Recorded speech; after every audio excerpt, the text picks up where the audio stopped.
శ్రీమాత్రే నమః. సద్గురు జ్యోతిష్యాలయం జూలై నెల రాశి ఫలితాలు కొన్ని అనివార్య కారణాల వల్ల ఒక 10 రోజులు లేటుగా నేను మీ ముందుకు వస్తున్నాను. జూలై 10వ తారీఖు నుండి మొదలు పెడితే జూలై 30 వరకు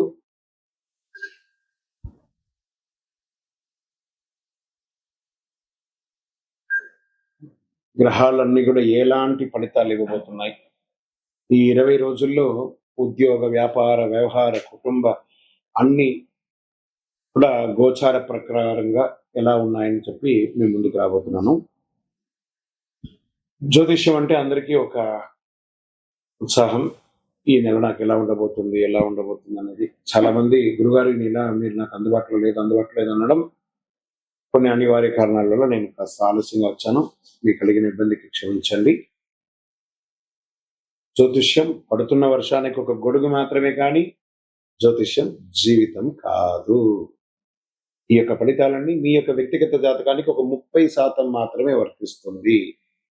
సింహరాశి మిత్రులారా, జూలై 10 నుండి జూలై 20 వరకు 2026లో రాశి ఫలితాలు శుభాశుభాలు ఎలా ఉన్నాయంటే, ప్రత్యేకించి నెల అష్టమ శని నడుస్తుంది. రాజకీయ నాయకులు ప్రజాక్షేత్రంలో వెళ్ళేటప్పుడు కాస్త జాగ్రత్తగా ఉండాలి. మాట్లాడేటప్పుడు మీ యొక్క మాట పొరలకూడదు. ఇది చాలా జాగ్రత్తగా ఉండండి. 20 రోజులు విదేశీ అవకాశాల కోసం ప్రయత్నం చేసిన వాళ్ళకి కాస్త మిశ్రమ ఫలితాలు ఉన్నాయి. గ్రహాలంతా కూడాను సూర్యుడు మీ రాశికి ఆత్మబలం నాయకత్వ లక్ష్యాన్ని పెంచుతున్నాడు. గురుగ్రహం శుభ దృష్టిని ఇస్తున్నాడు.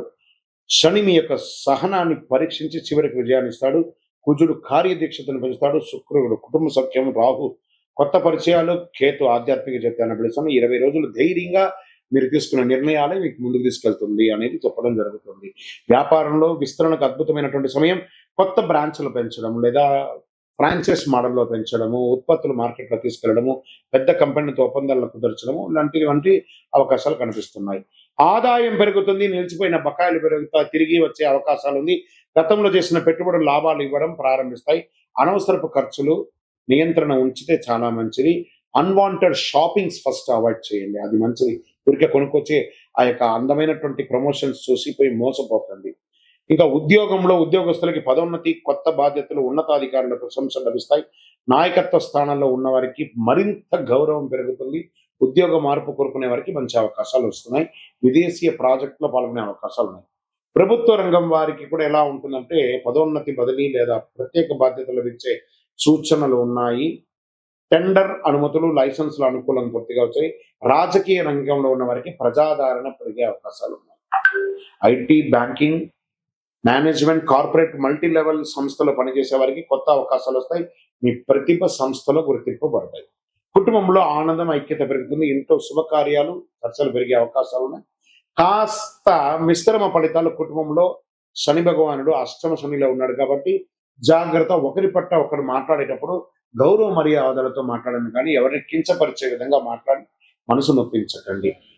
దాంపత్యం మధ్య, భార్య భర్తల మధ్య కాస్త సఖ్యత లోపం అవుతుంది, జాగ్రత్త. సినిమా కళాకారులకి, మీడియా రంగం వారికి, టెలివిజన్ వారికి, ఓటీటీ, యూట్యూబ్, సోషల్ మీడియా, సంగీత యాంకరింగ్ రచన వారికి కాస్త మిశ్రమ ఫలితాలు కనబడుతున్నాయి. ఈ నెల మీ ప్రతిభకు మాస ద్వితీయంలో అంటే 20వ తారీఖు తర్వాత అవకాశాలు ఉన్నాయి. అవార్డ్స్, గుర్తింపులు, ప్రముఖ వ్యక్తులతో కలిసి పనిచేసే అవకాశాలు కనబడుతున్నాయి మాస ద్వితీయంలో. కోర్టు వ్యవహారంలో కాస్త మిశ్రమంగా ఉంది లేదా పొడిగించే అవకాశాలు ఉన్నాయి. అనుభవమైనటువంటి సలహా తీసుకునే అవకాశం ఉంటే ఆ కేసు విత్డ్రాలైనా చేసుకోవడానికి ప్రయత్నం. విదేశీ అవకాశాలు, ఉద్యోగం చేసే వారికి కాస్త టెన్షన్ టైమే అండి ఇది. మీ యొక్క విజా స్టక్ అవ్వడం లేదా మీకు ఆ లే ఆఫ్ ఉన్న వారికి ఇంకా వెంటనే కాకపోవడాలు ఇవన్నీ జరుగుతూ ఉంటాయి. మనం అప్ అండ్ డౌన్స్ కూడా చూస్తుంటాం. శని సింహరాశికి ఆ శని యొక్క ప్రభావం కొంచెం ఎక్కువ చూపిస్తున్నాడు. అసలు ఈ నెల ముట్టుకోకుండా ఉండండి, జాగ్రత్తగా ఉండి. పాత పెట్టుబడిని కంటిన్యూ చేసుకోండి.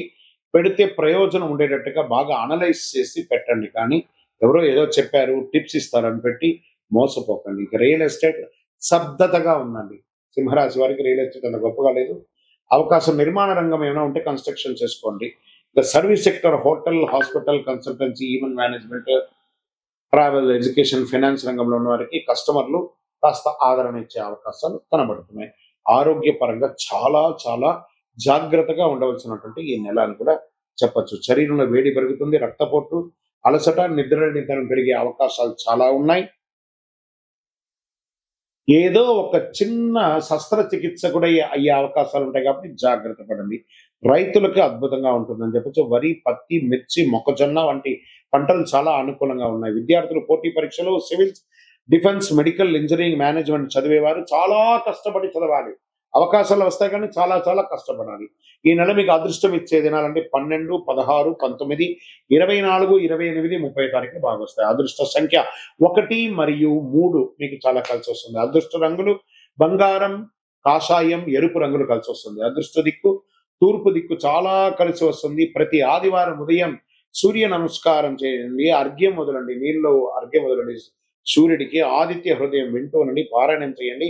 ఓం హ్రాం హ్రీం హ్రౌం సూర్యాయ నమః అనే మంత్రాన్ని 108 సార్లు జపం చేయండి.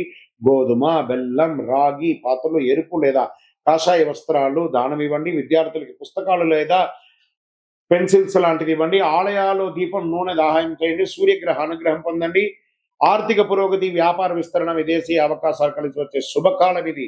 అత్యంత విజయవంతమైనట్టుగా నిలబడాలి అంటే మీ ప్రయత్నం అద్భుతంగా ఉంటుంది అని మీరు ప్రయత్నం చేయండి, సాధిస్తారు. విజయోస్తు.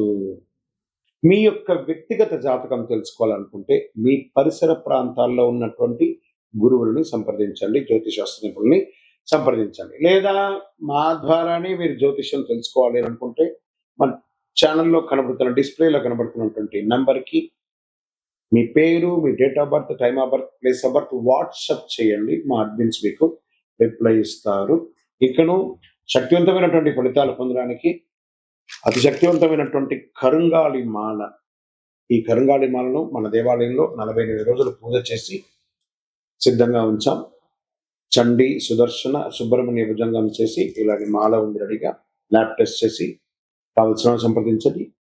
మాతో మాట్లాడి కన్ఫర్మ్ చేసిన తర్వాతనే మాల తీసుకోండి, కానీ డైరెక్ట్గా తీసుకోండి. ఇక్కడ ఆన్లైన్లో మేము అమ్మట్లేదు.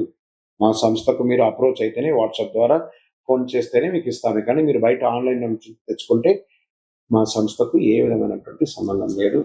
మీరందరూ క్షేమంగా ఉండాలని భగవంతుని ప్రార్థిస్తున్నాను. సర్వే జనాః సుఖినో భవంతు.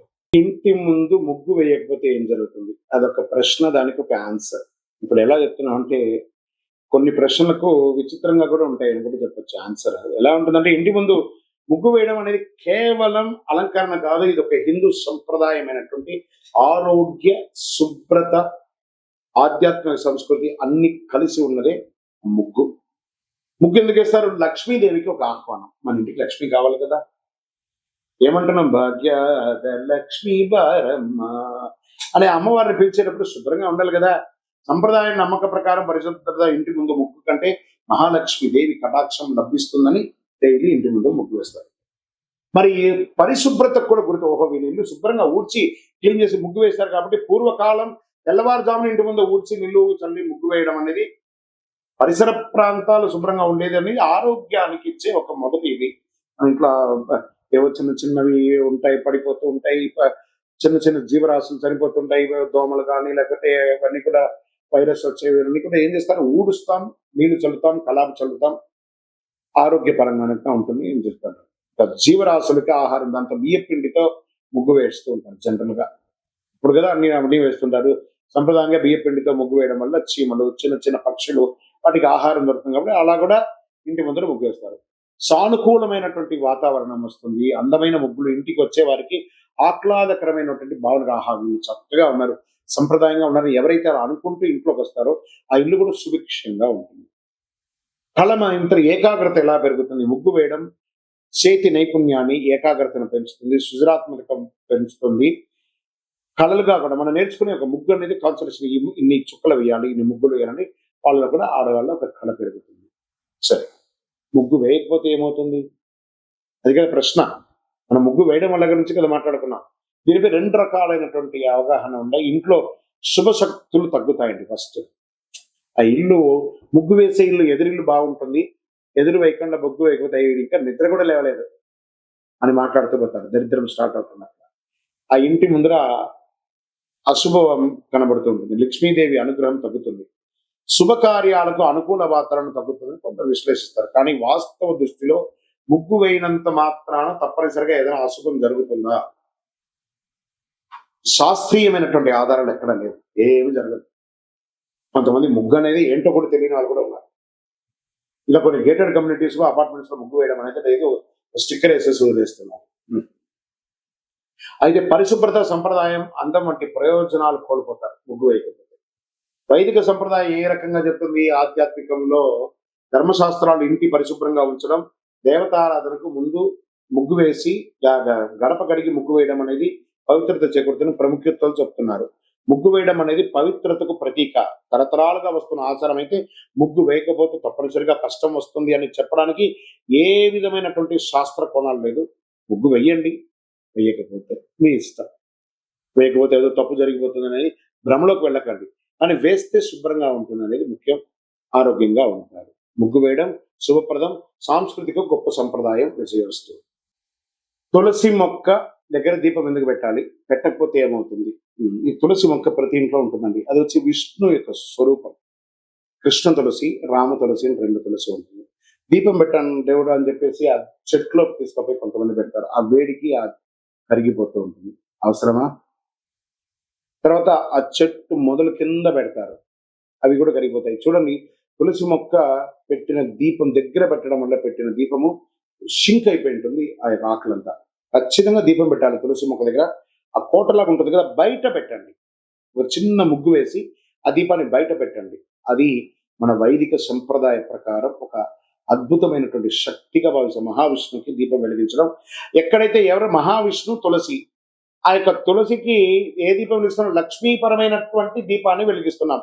అంత అద్భుతమైనటువంటి పవర్ ఉంది. తులసిదేవి విష్ణుమూర్తికి అత్యంత ప్రీతిపాత్రమైనగా భావిస్తూ ఉంటారు. సాయంత్రం తులసి దగ్గర నెయ్యి లేదా నువ్వుల నూనెతో దీపం వెలిగిస్తే శుభం జరుగుతుంది, ఐశ్వర్యం, ప్రశాంతత పెరుగుతుంది. సంప్రదాయంలో ప్రతిరోజు సాయంత్రం కుటుంబ సభ్యులందరూ ఒక చోట వెలిగి ప్రార్థన చేసే అలవాటు ఉండేది. ఇంట్లో భక్తి, క్రమశిక్షణ, ప్రశాంతత పెరుగుతుంది. ఆ దీపం కొండెక్కేంత వరకు రాత్రి ఆహారం తీసుకోరు చాలా మంది. ఇది మంచి ఆచరణ. సాయంత్రం దీపం వెలిగించడం వల్ల ఇంటికి పరిసరంగా ఆహ్లాదకరమైనటువంటి వాతావరణం ఏర్పడుతుంది. తులసి మొక్క యొక్క స్వభావమే స్వయం సువాసన, ఔషధ గుణాలు కలిగి ఉన్నటువంటి అద్భుతమైనటువంటి ఒక కల్ప వృక్షం. ప్రతిరోజు సంరక్షించడం వల్ల ఇంటికి పచ్చదనం కూడా పెరుగుతుంది. ఎప్పుడు వెలిగించాలి? ఉదయం సూర్యోదయాత్పూర్వం వెలిగించవచ్చు, సాయం సంధ్యలో వెలిగించవచ్చు. కార్తీక మాసంలో ప్రతిరోజు తులసి దగ్గర దీపం వెలిగించడం వల్ల విశేషమైనటువంటి ఫలితాలను పొందే అవకాశాలు బాగున్నాయి. ఏ నూనెతో వెలిగించాలంటే నువ్వుల నూనె లేదా ఆవు నెయ్యితో వెలిగించండి, విశేషమైన ఫలితాలు పొందుతారు. తులసి దగ్గర దీపం వెలిగించిన ఐశ్వర్యం లేదా కష్టాలు దొరకడం వంటి ఫలితాలు సంప్రదాయ విశ్వాసాలకి ఆధారపడి ఉంటుంది. తులసిలో వెలిగించడం కాదు, తులసి దగ్గర వెలిగించాలి, విజయవస్తు. నిత్య దీపారాధన చేయడం వల్ల ఫలితం ఏంటి? దీపం జ్యోతి నమస్తుభ్యం చెప్పి మనం ప్రార్థన చేస్తుంటాం. దీపం వెలిగించడం వల్ల జ్యోతి వెలిగెను, మకర జ్యోతి వెలిగెను. దానివల్ల ఏం లాభం? అజ్ఞాన్ని పారదోలే జ్యోతి వెలుగుతుంది అనమాట. ప్రతిరోజు స్నానం చేసి మన ఇంట్లో దేవుడి దగ్గర దీపం వెలిగించడం, తులసి కోట దగ్గర దీపం వెలిగించడం ఒక సంప్రదాయం అండి. ఉదయ సాయంత్రంలో ఇలా వెలిగించడం వల్ల ప్రతిరోజు భక్తితో దీపారాధన చేసి ఇష్టదైవ అనుగ్రహం పొందుతారు. మనకు డైరెక్ట్ గా భగవంతుడికి మనము ఆహారం ఇవ్వాలి, అందుకే హోమాది కృత్యాలు చేస్తారు కదా. ఈ దీపం యొక్క కాంతితో ఆ నూనె కరిగి ఆకాశం వెలిగి మన ఇష్టదేవుడికి ఆహారంగా మారి మనకు అనుగ్రహంగా తిరిగి రావడమే దీపారాధన యొక్క ఫలితం. లక్ష్మీ కటాక్షం, ఇంట్లో శుభం, ఐశ్వర్యం, సిరి సంపదలు వెలుగుతుంది. దీపం వెలుగుతుంది చూసారా, అలా ఆ చుట్టుపక్కల ఒక బ్రైట్ గోల్డెన్ ఫ్రేమ్ తో వెలుగుతుంది ఆ దీపం. అవన్నీ కలర్ ఇమాజినేట్ చేసేదా, అదే అద్భుతం సృష్టి అని కూడా చెప్పచ్చు. మానసిక ప్రశాంతత పెరుగుతుంది, మనసు ప్రశాంతంగా ఏర్పడి చక్కగా కుటుంబంలో సామరస్యం పెరుగుతుంది. ఎవరో ఇంట్లో కోడలు, అత్త, మామ ఎవరైనా దీపం వెలిగించాలని చెప్తుంటారు చూస్తారా, చాలా అద్భుతమైనటువంటిది ఉంటుంది. ప్రతికూలత అంతా కూడా తొలగిపోతుంది, నెగిటివ్ వైబ్స్ అంతా తొలగిపోతుంది. ఉదయ సంధ్య దీపాలు వెలిగించడం వల్ల ఆరోగ్యపరమైనటువంటి దినచర్యగా మారుతుంది. ఏ నూనెతో వేయొచ్చు అంటే ఆవు నెయ్యి, నువ్వుల నూనె, ఇతర సహజ నూనెలతో దీపారాధన చేయొచ్చు. అంత విశేషం. ఎల్లప్పుడూ వెలిగించాలా, అఖండం వెలిగించాలా, నిత్య దీపం వారి వారి శక్తిని బట్టి. ఒకవేళ మీరు అఖండ దీపం వెలిగించి గాలికో దేనికో ఆరిపోతే అదేదో అపశకునంగా మార్చకండి, టెక్నికల్ గా ఆరిపోయింది అంతే. దాని గురించి దీపం వెలిగించడం మన బాధ్యత. ఆ ఉండడం ఉండకపోవడం అనేది గాలిలో, ప్రకృతిలో ఉన్నటువంటి శక్తిని బట్టి. కాబట్టి సెంటిమెంట్ కి దీపాన్ని తీసుకొని వెళ్ళకండి, అది నిత్య ఉత్సవం, నిత్య పని. అది విజయవస్తు. ప్రతిరోజు కనకదార స్తోత్రం చదవాలా? దానివల్ల ఫలితం ఏమైనా ఉంటుందా? ఉంటుంది కదా! ఒక పేద ముసలి ఆవిడ ప్రార్థన చేస్తూ ఉంటే ఆదిశంకరుల వారు భిక్షాటనకు వెళ్లారు. "భవతి భిక్షాం దదాతు, దేహి భగవతి భిక్ష" మీరు నాకు దానం ఇస్తున్నారంటే ఒక బ్రహ్మచారి కుర్రోడు వచ్చాడు కదా అని చెప్పి ఇల్లంతా తిరిగి వెతికితే ఎక్కడ కనబడకపోతే ఒక కుళ్ళిపోయిన ఒకే ఒక ఉసిరికాయ మాత్రం ఉండిందట ఆ పేద ఆవిడ దగ్గర. కాలడి క్షేత్రంలో. కాల్ అడి అంటే కాలు పెట్టినటువంటి స్థలంలో. అలాంటి క్షేత్రంలో ఆవిడ వచ్చి తీసుకొచ్చి, "అయ్యా! నా దగ్గర ఉన్నది ఇదే" అని చెప్పి ఇవ్వగానే అంగం హరే పులగభూషణ వాసయంతి అని చెప్పి కనకదార స్తోత్రాన్ని ఆదిశంకరులు ఈ ప్రపంచానికి అందించారు. అలా ఆ ఇంట్లో ఆ బంగారు వర్షం కురిసిందంట. ఆ ఉసిరికాయతో వర్షం. ఆ కనకదార స్తోత్రం చదవండి. 2 పూటలా చదవండి లేదా వినండి. యూట్యూబ్‌లో వస్తున్నాయి. టీవీలో వస్తున్నాయి. అడ్వర్టైజ్‌మెంట్‌తో కాదు, డౌన్‌లోడ్ చేసుకొని వింటూ ఉండండి. ఎలా అద్భుతమైనటువంటి ఫలితాలు పొందుతారంటే ఐశ్వర్యం, ఆనందం, ఆరోగ్యం అన్ని రకాలైనటువంటి ఫలితాలను పొందుతారు. ఆ కనకదార స్తోత్రంలో అంత పవర్ ఉంది. విజయోస్తు.